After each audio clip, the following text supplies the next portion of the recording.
بسم اللہ الرحمن الرحیم۔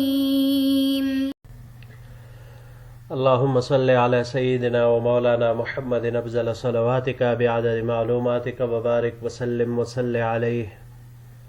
بسم اللہ الرحمن الرحیم۔ عزیز طلباء کرام، مختارات من ادب العرب سے بحمد اللہ تعالی آج ہمارا 96 نمبر سبق ہے، اور جو مضمون ہم آج شروع کرنے جا رہے ہیں اس کا عنوان ہے اہل الطبقۃ العلیٰ من الامت، امت کے اونچے طبقے کے لوگ۔ تو بڑھتے ہیں اپنے سبق کی طرف، اور سب سے پہلے اس میں ذکر کرتے ہیں حضرت مصنف رحمہ اللہ، یعنی اس مضمون کے مؤلف کے احوال۔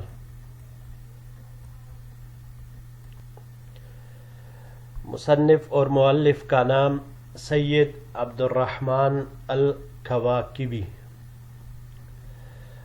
یہ حلب کے ایک مشہور اور معزز گھرانے میں پیدا ہوئے 1265 ہجری کو، اور ان کے خاندان کی یہ خاصیت تھی کہ جو ایک اونچی عزت و شرافت، غیرت و حمیت جیسے اعلیٰ اقدار کے ساتھ ممتاز سمجھی جاتی تھی۔ انہوں نے ایسے خاندان میں اور ایسے ماحول میں پرورش پائی، اور اسی پرورش کا نتیجہ تھا کہ آپ کی طبیعت بھی ایسی بن گئی تھی کہ بات میں سنجیدگی، فکر میں گہرائی اور شرافت میں پاکیزگی کمال درجے کی پائی جاتی تھی۔ اپنے قوم کے دیگر حضرات کی طرح آپ رحمۃ اللہ علیہ نے بھی لغت عربی اور دیگر علوم کو کما حقہ حاصل کیا، لیکن آپ رحمہ اللہ کی خاصیت یہ رہی کہ آپ نے بس اس پر اکتفا نہ کیا، یعنی اسی پر نہ رکے رہے، بلکہ اس سے آگے بھی ایک قدم بڑھے۔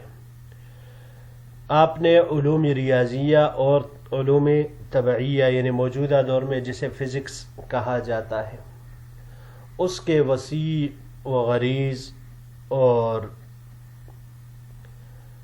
گہری وادی میں انہوں نے قدم رکھے، اور نہ صرف یہ کہ اس میں قدم رکھے بلکہ بخیر و خوبی بأحسن طریقے سے اس کو طیبی کیا۔ ریاضیہ، علوم ریاضیہ اور طبعیہ فزکس، یہ دونوں ایک بہت ہی مشکل ترین علوم ہیں، لیکن آپ نے ان کو بھی بخیر اور خوبی کے ساتھ سر انجام دیا۔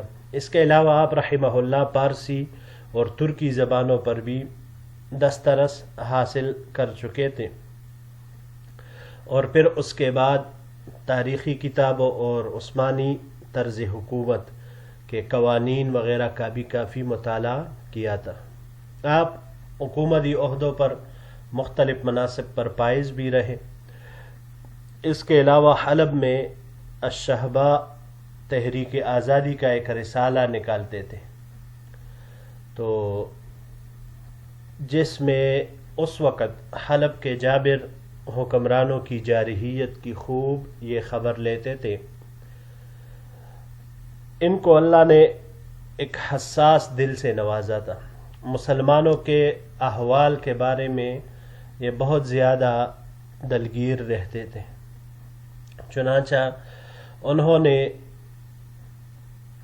کرۂ ارض کے تمام مسلمانوں کے تعارف، ان کے امراض کی تشخیص اور اس کے علاج کی جستجو کے لیے اپنی زندگی کا ایک بہت بڑا حصہ وہ مختص کر دیا۔ اور یہ جو سبق ہم پڑھ رہے ہیں یہ بھی انہی امراض میں سے ایک ان کی جستجو کا ایک حصہ ہے، کہ نہ صرف یہ کہ یہ ان امراض کی نشاندہی کرتے تھے، اس کی تشخیص کرتے تھے، بلکہ ساتھ ساتھ اس کا علاج بھی ذکر کرتے تھے۔ تو اس کے لیے یہ دنیا کے مختلف ممالک میں یہ گھومے پھرے، انہوں نے وہاں کے حالات دیکھے، مسلمانوں کے احوال کا مشاہدہ کیا، یہاں تک کہ مصر میں 6 ربیع الاول 1320 ہجری کو ان کی موت واقعہ ہوئی۔ تو یہ ان کا مضمون ہے۔ تو بڑھتے ہیں اپنے سبق کی طرف۔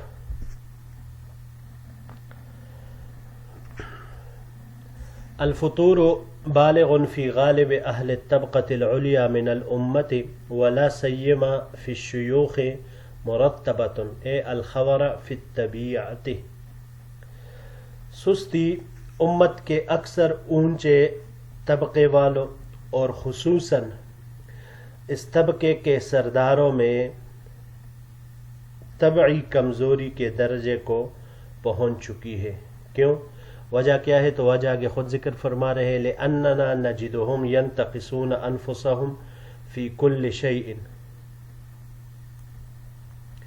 کیونکہ وہ ہم دیکھتے ہیں کہ وہ ہر چیز میں اپنے آپ کو ناقص سمجھتے ہیں۔ وَيَتَقَاصَرُونَ عَنْ كُلِّ عَمَلٍ وَيَحْجُمُونَ عَنْ كُلِّ إِقْدَامٍ، ہر عمل کی انجام دہی میں کوتاہی کرتے ہیں اور ہر قسم کی اقدام سے باز رہتے ہیں۔ وَيَتَوَقَّعُونَ الْخَيْبَةَ فِي كُلِّ عَمَلٍ، اور ہر امید میں محرومی کی توقع رکھتے ہیں۔ وَمِنْ أَقْبَحِ آثَارِ هَذَا الْخَوَرَ نَظَرُهُمْ الْكَمَالَ فِي الْأَجَانِبِ، اس کمزوری کا قبیح ترین اثر ان کا اجنبی لوگوں میں کمال کو اس طرح دیکھنا ہے کما ينظر الصبیان الکمال فی آبائہم و معلمین، جس طرح بچے اپنے والدین اور اساتذہ میں اس کمال کو دیکھتے ہیں۔ فیندفعون لتقلید الاجانب و اتباعہم فیما یظنونہ رقۃ و ظرافۃ و تمدنا، چنانچہ وہ اجنبیوں اور ان کے پیروکاروں کی تقلید ان چیزوں میں تیزی سے کرتے ہیں جسے وہ آسودگی، ذہانت اور تہذیب خیال کرتے ہیں۔ وَيَنْخَدِعُونَ لَهُمْ فِي مَا يَغْشُونَهُمْ بِهِ، اور وہ ایسی چیزوں سے ان کے دھوکے میں آ جاتے ہیں جن کے ذریعے سے انہیں دھوکے میں مبتلا کرے، كاستحسان ترک التسلب فی الدین والافتخار به، جیسے دین میں سختی چھوڑ دینے کو اچھا سمجھنا اور اس پر فخر کرنا۔ فمنہم، یہ اگلے سلائیڈ کے ساتھ اس کو جوڑیں گے انشاءاللہ۔ جی یہاں پر یہ کچھ الفاظ ہے۔ پہلا اس میں سے الفطور، اس کی مفرد فطر آتی ہے۔ فطر کمزوری کو کہا جاتا ہے، اور باب ضربہ سے اور نصارہ سے اس کا مصدر فطوراً آتا ہے۔ فطور یہ سختی کے بعد نرم پڑنے کے معنی میں آتا ہے۔ اس کے علاوہ اس کو ہم باب افعال سے بھی لے سکتے ہیں۔ تو باب افعال سے لینے کے صورت میں اس کا افطر یفطر افطاراً مصدر اس کا آئے گا کمزور و ضعیف کر دینا، اس معنی میں پھر یہ آئے گا۔ اگلا لفظ ہے الخبر، خبر، یہ باب سمعہ سے یہاں استعمال ہوا ہے۔ خبراً مصدر اس کا باب سمعہ سے آتا ہے کمزور اور سست ہونے کے معنی میں۔ اور باب افعال سے اگر اس کو ہم لے لے اخارتن، مصدر اس کا آئے گا باب افعال سے موڑنے کے معنی میں۔ اور باب تفعیل سے لینے کی صورت میں تخویراً، کمزور ہونے کے معنی میں یہ آتا ہے۔ اس کے علاوہ جب ہم اس کو باب استفعال پر لے جائے استخارتن، مہربانی چاہنا، جیسے ہم استخارہ کرتے ہیں کسی کام کے لیے تو اس میں ہم اللہ کے فضل کے تلاش میں وہ کرتے ہیں کہ اس میں ہماری رہنمائی ہو جائے، تو یہ بھی اسی معنی میں مہربانی چاہنا اسی معنی میں آتا ہے۔ وَيَحْجُمُونَ، حجمہ، یہ یہاں باب افعال سے استعمال ہوا ہے احجاماً۔ اس کے صلہ میں جب عن آ جائے، جیسے یہاں پر آیا ہے عن کل اقدام، وَيَحْجُمُونَ عن کل اقدام، تو معنی جب صلہ میں اس کا عن آ جائے تو اس کا معنی آتا ہے ڈر کر باز رہنا، یعنی بس جب بندہ پیچھے ہٹ جاتا ہے، باز رہ جاتا ہے، اس کام سے رک جاتا ہے، تو اس معنی میں پھر یہ استعمال ہوتا ہے۔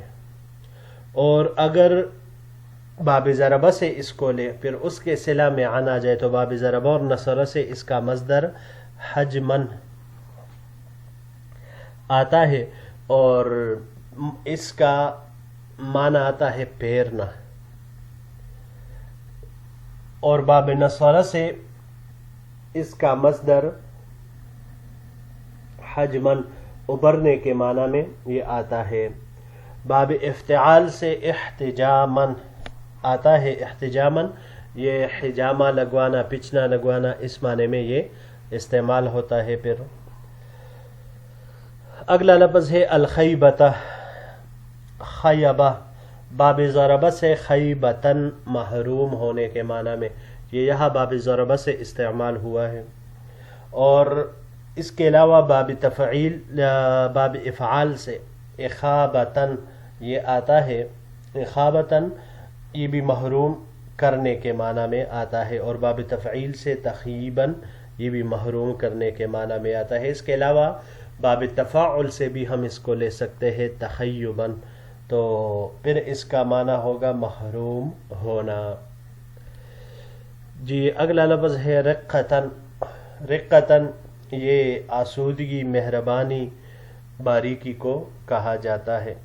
وظرافتن، ظرافت ظرفہ سے ہے، ظرفہ، ظرافتن یا ظرفن یہ باب کرمہ سے، دونوں مصدر اس کے آتے ہیں، باب کرمہ سے دونوں، تو معنی اس کا ذہین ہونا، خوش شکل یا چالاک ہونے کے معنی میں یہ آتا ہے۔ اس کے علاوہ جب ہم اس کو باب تفاعل سے لے لے، تظرفن یا باب تفاعل سے تظارفن، تو ظریف بننے کے معنی میں یہ آتا ہے۔ اگلا لفظ ہے تمدنن، تمدنن مدن سے ہے، باب تفاعل سے یہ یہاں پر استعمال ہوا ہے، یہی مصدر اس کا آتا ہے شائستہ ہونے کے معنی میں۔ باب تفعیل سے اگر اس کو لیا جائے تمدینن، مصدر اس کا آئے گا، اور یہ شہر آباد کر دینے کے معنی میں۔ اس کے علاوہ یہ باب نصر سے بھی استعمال ہو سکتا ہے، مدونن مصدر اس کا آئے گا پھر اقامت کرنے کے معنی میں۔ جی بڑھتے ہیں اگلے سلائیڈ کی طرف، فمنہم اس کو اس سلائیڈ میں جوڑیں گے انشاءاللہ۔ فَمِنْهُمْ مَنْ يَسْتَحِي مِنَ الصَّلَاةِ فِي غَيْرِ الْخَلْوَاتِ، چنانچہ ان میں سے کچھ لوگ ایسے ہیں جو تنہائی کے علاوہ نماز پڑھنے میں شرم محسوس کرتے ہیں۔ وَكَإِهْمَالِ التَّمَسُّكِ بِالْعَادَاتِ الْقَوْمِيَّةِ، جیسے قومی عادات کو جان اپنانے کو جان بوجھ کر چھوڑ دینا۔ فَمِنْهُمْ مَنْ يَسْتَحِي مِنْ عَوَامَتِهِ، بعض ان میں سے پگڑی پہننے سے شرم محسوس کرتے ہیں۔ وَكَالْبُعْدِ عَنِ الْاعْتِزَازِ بِالْعَشِيرَةِ كَأَنَّ قَوْمَهُمْ مِنْ سَقْطِ الْبَشَرِ، جس طرح اپنے قبیلہ پر فخر کرنے سے دور رہنا گویا ان کی قوم گرے پڑے لوگ ہیں۔ وَكَنَبْذِ التَّحَزُّبِ لِلرَّأْيِ كَأَنَّهُمْ خُلِقُوا قَاصِرِينَ، اسی طرح رائے یعنی مشورہ کے لیے جمع ہونے کو پس پشت ڈال دینا، گویا کہ وہ لوگ ناقص یعنی گھٹیا پیدا کیے گئے ہیں۔ وَكَالْغَفْلَةِ عَنْ إِيثَارِ الْأَقْرَبِينَ فِي الْمَنَافِعِ، اسی طرح ضرورت کی چیزوں میں رشتہ داروں کے لیے قربانی دینے سے غفلت برتنا۔ وَكَالْقُعُودِ عَنِ التَّنَاصُرِ وَالتَّرَاحُمِ بَيْنَهُمْ كَيْ لَا يَشُمَّ مِنْ ذَلِكَ رَائِحَةُ التَّعَصُّبِ الدِّينِيِّ، اسی طرح آپس میں ایک دوسرے کی مدد اور شفقت کو چھوڑ دینا تاکہ اس سے دینی تعصب کی بو نہ سونگی جا سکے۔ وَإِنْ كَانَ عَلَى الْحَقِّ إِلَى نَحْوِ ذَلِكَ مِنَ الْخَصَالِ الذَّمِيمَةِ فِي أَهْلِ الْخَبَرِ مِنَ الْمُسْلِمِينَ الْحَمِيدَةِ فِي الْأَجَانِبِ، اگرچہ وہ تعصب حق ہی کیوں نہ ہو۔ اسی طرح کہ جتنی بری عادتیں کمزور مسلمانوں میں پائی جاتی ہے وہ سب اجانب کے حق میں اچھی ہے، لأن الاجانب یموہون علیہم بأنہم یحسنون التحلی بہا دونہم، کیونکہ اجانب ان کو یہ باور کراتے ہیں کہ وہی ان صفات کے زیور سے آراستہ ہے، نہ کہ دوسرے لوگ۔ جی یہاں پر یہ پہلا لفظ ہے احمال۔ احمال حمل سے ہے، باب افعال سے یہاں پر استعمال ہوا ہے احمل یحمل احمالا، جان بوجھ کر چھوڑ دینا یا بھولے سے چھوڑ دینا، اس معنی میں یہ آتا ہے باب افعال سے۔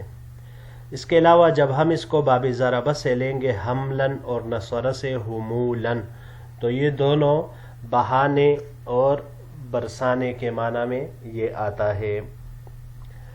اگلا لفظ ہے جی اعتزاز، عززہ، باب ضربہ سے عزیز